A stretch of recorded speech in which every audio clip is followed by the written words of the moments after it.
السلام علیکم ورحمت الله وبرکاته. عزتمندو، په کوهاټ کې د جایداد په تنازع سره د یو خاندان شپږ کسان په حق ورسېدل او 2 زخمی دي.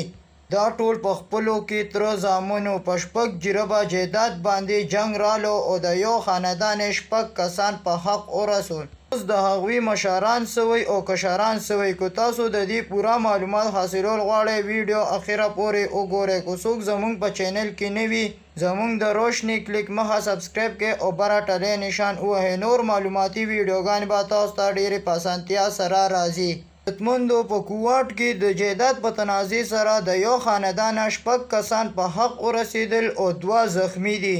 اوس هغه مجرمان د کوره وتې دي او تښتېدلي دي. دا څومره د افسوس او د غم خبره ده چې د یو کوره شپږ مړي مقبرې ته ځي په یوه ورځ کې. دا د دې غم نه دی الله پاک ټول مسلمانان وساتي. دا ټول د تره زامنو. که دې تره زامنو په وخت 20 منټه مخکې سوچ کړی او اوس به دا غم یې نو ساس کړی.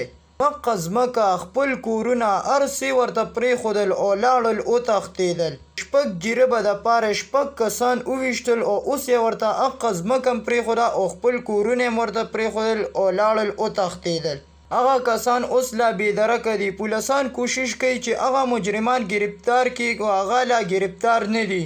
مشران یې نه ماف کوي. مشران وایي چې دوی دې وسېځي او یا دې پانسي کړي ځکه چې موږ له ډېر زیات غټ غم ساس کو.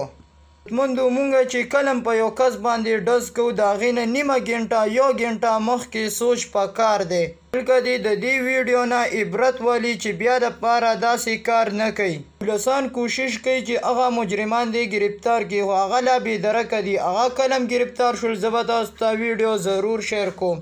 دا ویډیو هم خوښ شوي زموږ روشنی کلیک سبسکرایب کړئ او بره ټلی نشان ووهئ. نور معلومات دپاره به زموږ ویډیو تاسو ته ډېره په اسانتیا سره راځي. والسلام.